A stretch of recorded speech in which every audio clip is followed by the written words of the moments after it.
जो आरक्षण आंदोलन चल रहा है इसमें भी आप देखो दोनों ने बारी बारी से गुजरों को मारा है। वसुंधरा ने मार लिया, अब ये मार लेगा। इधर तो सतीश पूनिया संभालनी पार्टी करेगी क्या? वो हो सकता है आरएलपी ज्वाइन करनी पड़ जाए उसको। जी बसपा तो ले गया, अशोक गहलोत खा गया बसपा को, ये पूरे बसपा को ही निकल गया।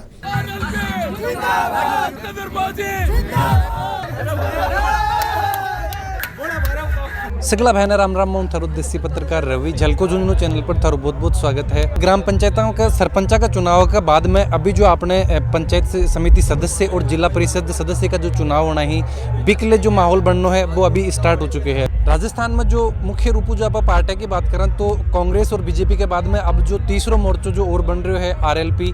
तो आरएलपी है कि अभी केंद्र के अंदर देखा तो जो केंद्र सरकार के साथ में जो गठबंधन के साथ में सरकार है, लेकिन राज्य की बात करें तो अठे है कि आपकी अलग ही पार्टी और अलग ही उम्मीदवार है जो आपका पंचायत समिति सदस्य और जो जिला परिषद सदस्य ही बिकमान उतार रहे हैं। हालांकि जो दावा करे जा रहे हैं कि बातचीत करें आप बिकमान की जो हर एक जो वार्डों है कि आरएलपी आपका उम्मीदवार उतारेगी, और जिला परिषद की भी बात करें तो बिकमान भी हर एक वार्डों है आरएलपी आपका सदस्य उतारेगी। राजेंद्र जी फौजी ने जो जिला अध्यक्ष बनाए गए हैं और अभी आज काफ़ी लंबा काफिला के बाद में अभी अठे जो आपका निवास स्थान या फिर बात करें कार्यालय पर अभी पहुंचे ही, और जो पंचायत चुनाव जो अभी अपना चल रहे हैं बिकले जो बातचीत कर कि कौन सी की मुख्य जिम्मेदारी अभी बाने दी गई है, कौन सी मुख्य जिम्मेदारी है थाना भी सौंपी गई है?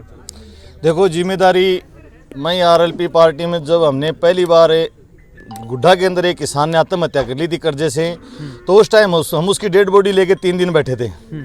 उस टाइम में राजस्थान में 200 विधायक थे, किसी ने नहीं, हनुमान जी से हमारा कोई इतना कोई खास परिचय भी नहीं था। सोथरी गांव का था नागरमल मेघवाल, उसने आत्महत्या कर ली थी, उसके सुबह बैंक वालों की कुड़की होनी थी। 23 जनवरी 2017 को विधानसभा चलनी थी, तो उस दिन वेल में गोलमा देवी, करोड़ीमल मीणा ये सारे आए थे, हनुमान जी, उन्होंने वहाँ विधानसभा नहीं चलने दी।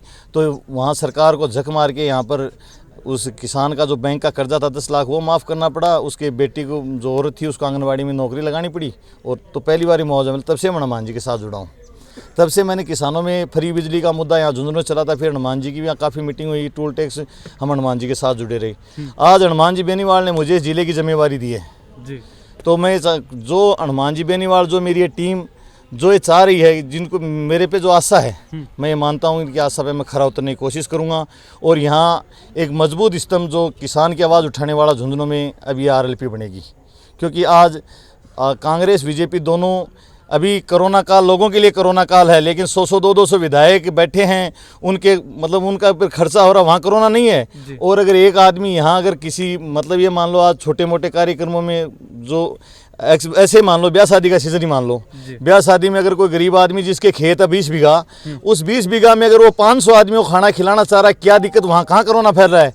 क्योंकि यहाँ किसानों के 10-10 बीघा ज़मीन है, उनमें आराम से लाइट कर देंगे लोग खाना, लेकिन वो उस चीज़ में कोरोना हो रहा है। लेकिन ये सरकार बिल्कुल पूरी तरह से फैल हो चुकी है। और हमारे हनुमान जी के नेतृत्व हमने आंदोलन किया था, उसमें किसानों की बिजली फ्री हुई थी, वसुंधरा सरकार ने बिजली फ्री की थी। ये जो हमारे टोल हैं ये टोल माफ़ किए थे, लेकिन आज ये गहलोत सरकार है, इसने आते ही वही काम कर दिया। अभी किसानों की जो फ्री बिजली थी वो भी लेने लगी, और अभी ये जो वापस उनके पैसे लगने लगे, और जो हमारे टोल फ्री किए थे पर्सनल गाड़ियों के वो भी वापस लेने लगे।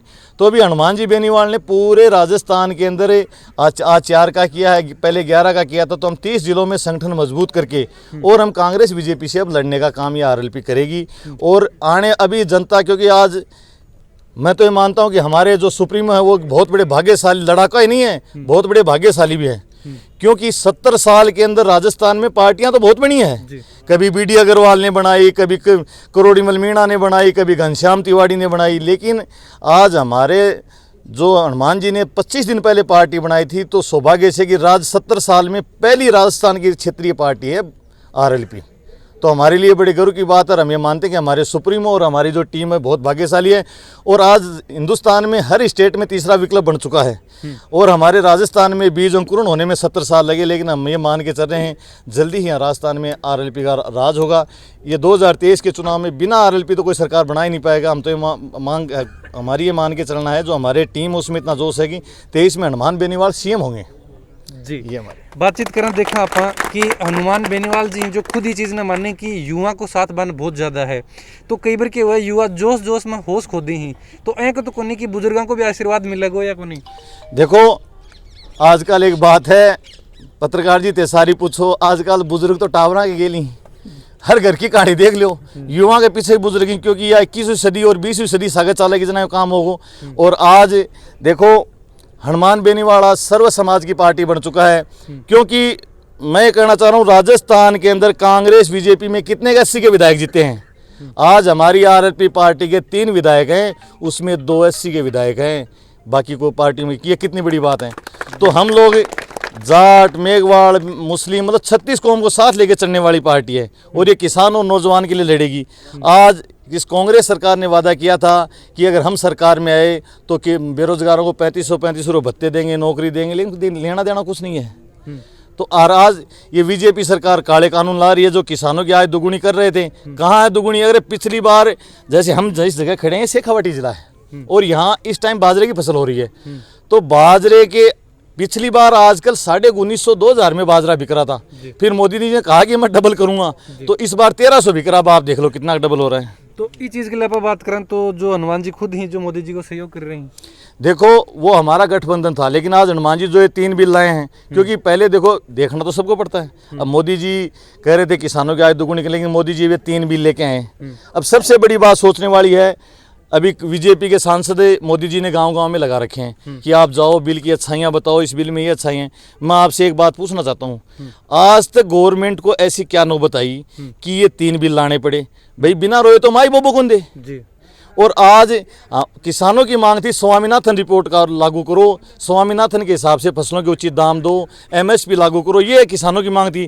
किसी किसान नेता, किसी किसान संगठन ने जो ये 3 काले कानून आए इनकी मांग की थी क्या? ये क्यों लाए गए? क्योंकि यहाँ मेरे साथ ज़्यादातर किसान साथी बैठे हैं और मेरे युवा साथी भी, क्योंकि मैं इनको बताना चाह रहा हूँ कि अब कोरोना काल आया, कोरोना काल में क्या हुआ कि सारे इंडस्ट्रीज फेल हो चुके थे, चाहे फैक्ट्रियाँ लो, सारे सब चीज़ फेल हो चुके थी, इसकी जीडीपी बढ़ रही थी। बिल्कुल। तो ये अडानी अंबानी थे, इनके दिमाग में आया कि क्यों न इस पे कब्जा किया जाए। तो आज अडानी अंबानी ने कब्जा, इसके लिए 3 कानून बनाए हैं। ये 3 कानून, क्योंकि ये किसान अभी अनाज तो हर आदमी खाएगा, इसके बिना काम भी नहीं चल सकता। कोरोना काल जैसी महामारी जो वैश्विक महामारी है, इसमें भी जीडीपी किसानों की बढ़ी है। तो अब इनका एक प्लान है, इस प्लान के तहत आज ये अभी ढोंग कर रहे हैं, किसान कहीं भी अपनी ज़मीन अनाज बेच सकता है। अरे किसान तो पहले भी चाहे जहाँ बेचता था, आज इन बड़े बुजुर्गों लोग कहते हैं यार कहीं भी अनाज बेच सकता, फ़ायदा मिलेगा। क्योंकि हिंदुस्तान एक ऐसा देश है, पहले अपनी औरत के मेरे बड़े बुजुर्गों ने मैंने सुना है कि 5 बजे के बाद अगर लड़का पैदा हो जाता था तो कहते थे कि बर्तन अगले दिन बजाना, क्योंकि शाम को दिन छिपता दिन जो होता है 5 बजे के बाद का, उसमें मतलब अशुभ होते हैं, अशुभ बोलते थे उसको। बर्तन दूसरे दिन बजाते थे, मतलब वो थाली बजाने का काम। लेकिन इस मोदी जी ने तो क्या, ये देश है, इसमें भेड़ चाल है, कभी बर्तन बजा रही है, कभी भांडे बजा रही है, इससे बोले रोजगार मिल जाएंगे, सारे काम हो जाएंगे। तो लेकिन मोदी जी भी पहले जीएसटी में फंसे वो व्यापारियों की थी, कुछ नोटबंदी थी, उसमें भी किसान वर्ग को कोई फर्क नहीं पड़ा। लेकिन मोदी जी ने खुद उठा के ये पंगा ले लिया, जो किसानों के साथ पंगा लिया ना, इसमें मोदी जी उड़ चुके हैं। और मोदी जी के विनाश का कारण ये किसान ही बनेंगे। अगर उसने देश के अन्नदाता के साथ इस तरीके से किया ना खिलवाड़, तो मोदी जी को भी ये किसान नहीं बख्शेगा। जो हनुमान बेनीवाल जी खुद टिकट बांटेंगे या फिर जो जिलाध्यक्ष जो चुना जा रहे हैं बाकी द्वारा जो वार्ड के अपने जो टिकट ही वह बांटे जाएंगे, बिकमान के मतलब बाकी भूमिका रहेगी? देखो भूमिका रहेगी, आरएलपी में अभी जिला कमेटी जिलाध्यक्ष नियुक्त कर दिया है, अभी हम कल या आज में जिला बॉडी भी बना देंगे। तो हम चारों ओर जो हमारी पूरी टीम है, हमारे में कोई खास नहीं है भाई। आज मुझे जिले का, मैं मानता हूँ जिले का आरएलपी का मालिक मतलब ये बना के भेजा शिर की अध्यक्ष है, लेकिन मैं अध्यक्ष जब मेरे साथ ये साथी हैं, तो ये जो सारे जिन इनकी राय होगी मिल बैठ के, देखो हनुमान जी तो यहाँ आ नहीं सकते टिकट बांटने के लिए, आ रही इतने राजस्थान में बांटेंगे भी कहाँ से? व्हाट्सएप पर भेज दी नहीं, व्हाट्सएप पे देखो क्या भेजेंगे। यहाँ फीडबैक जो हमारे कार्यकर्ता जो जमीन पे लगे हुए हैं, हो सकता है आज हमारे पास, क्योंकि आज हमारा पौधारोपण हुआ, आज हमने बीज डाला है, तो हो सकता है आज हमारे पास कार्यकर्ता कम है, लेकिन फिर भी हम टिकट उसको देंगे जो हमारे लिए जिताऊ चाहे ना हो, लेकिन टिकाऊ पक्का होना चाहिए। ये हमारा टिकट में सर्वे में यही रहेगा। द्वारा आरएलपी टिकट है सिर्फ जिला परिषद सदस्य के लिए ही बांटेगी या फिर जो और भी जो पंचायत समिति सदस्य के लिए भी टिकट बांटी जाएगी? दोनों के लिए, पंचायत समिति सदस्य और जिला परिषद दोनों के लिए। और हम आपको आज बता रहे हैं कि हमारे बिना ना जिला परिषद बने, ना जिला प्रमुख बनेगा, ना इनके प्रधान बनेंगे। आरएलपी की इस बार अहम भूमिका रहेगी इनमें। आगे को की अभी प्लानिंग रहेगी? फौजी साहब को जिला अध्यक्ष बनाया है आदरणीय एमपी साहब ने। फौजी साहब सभी ब्लॉकों में जाएंगे, 8 विधानसभा में विधानसभा वार ये मीटिंग लेंगे, फिर ब्लॉक अध्यक्ष बनाएंगे, पार्टी की गतिविधियां चलाएंगे। और सभी ब्लॉकों में हम टिकट बांटेंगे। कौन सा मुद्दा लेके है जो पार्टी है जो आपका उम्मीदवार है वह वार्डम उतारेगी? तो युवाओं के पास रोजगार ही नहीं है, युवाओं को इन्होंने बिल्कुल मार दिया दोनों पार्टियों ने मिलके। और मुख्यतः राजस्थान के अंदर तो अगर आप देखो ना तो गहलोत और वसुंधरा दोनों मिले हुए हैं। जो सरकार चल रही है वो गहलोत और वसुंधरा की मिलीजुली सरकार है। अभी कुछ दिन पहले आपने देखा तो ये बच्ची इसीलिए कि वसुंधरा साथ आ गई। तो ये तो मिले हुए लोग हैं, दोनों मिलके चोरी कर रहे हैं। बजरी माफिया हैं, भूमाफिया हैं, ये दोनों हैं। इन दोनों के लिए बता रहा हूँ मैं, मुख्यमंत्री और वसुंधरा दोनों भूमाफिया। इन्होंने तो धंधे खोल रखे, अपने बिजनेस करें। किसानों से इनको कोई मतलब नहीं है, युवाओं से इनको कोई मतलब नहीं है। युवाओं को इन्होंने पूरी तरह मार दिया, सारे रोजगार खत्म कर दिए, नौकरियां ये दे नहीं रहे। ये तो दोनों गठबंधन करके अपना घर भरने में लगे हुए हैं। तो हमारा तो यही है कि हम दोनों को घर बिठाएंगे और आरएलपी के बिना राजस्थान में तीसरी सरकार नहीं बनेगी। जो आरक्षण आंदोलन चल रहा है इसमें भी आप देखो दोनों ने बारी बारी से गुजरों को मारा है। वसुंधरा ने मार लिया, अब ये मार लेगा। दोनों धोखा दे रहे हैं, कहीं कुछ भी नहीं है। कौन सा जो विकास का मुद्दा रहेगा अभी विकास में तो जो जैसे हमारे जिला परिषद के मेंबर या पंचायत समिति के सदस्य जीतते हैं, लोकल इश्यू के ऊपर ये चुनाव होते हैं, तो जो भी गांव का मुद्दा होगा उसको हम आगे ले जाएंगे।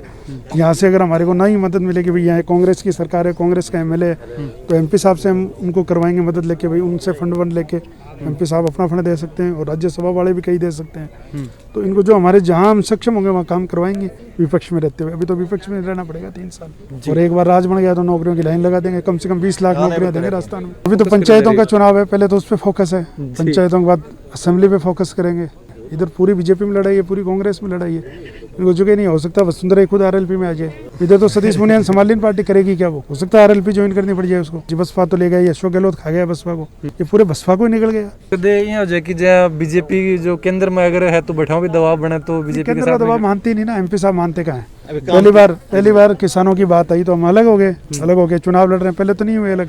और आपको एक बात और बता दूं मैं कि 35 से और 370 इन दोनों में तो मोदी जी के साथ है। इन 2 मामलों में मोदी जी के साथ है, और किसानों वाले मामले में एकदम मोदी जी के खिलाफ है। ये जो बातचीत करिए आप, जो जिला अध्यक्ष आरएलपी जो बनाए गए हैं और जो माहौल जो फिलहाल चुनावों को अपने पंचायत समिति सदस्य और जिला परिषद सदस्य की है जो बनना चालू हुआ है। बिकमैनी जो सदस्य की टिकट ही बाका भी जो और भी पार्टियों की बात करें तो बीजेपी की बात कर लें, चाहे कांग्रेस की बात कर लें, चाहे बहुजन समाजवादी पार्टी की बात कर लें, हर एक वार्डों है जो आपका उम्मीदवार जो उतारन की जो तैयारी करी जा रही है और जल्द ही टिकटों की घोषणा भी कर दी जाएगी। और जो पंचायत समिति सदस्य और जिला परिषद सदस्य का चुनाव ही बकले उम्मीदवार उतार दिया जाएगा। वीडियो के बारे में जो भी थारा विचार है जरूर कमेंट बॉक्स लिख के बताओ। चैनल पर बना रहो। जय झुंझुनू, जय राजस्थान, जय हिंद।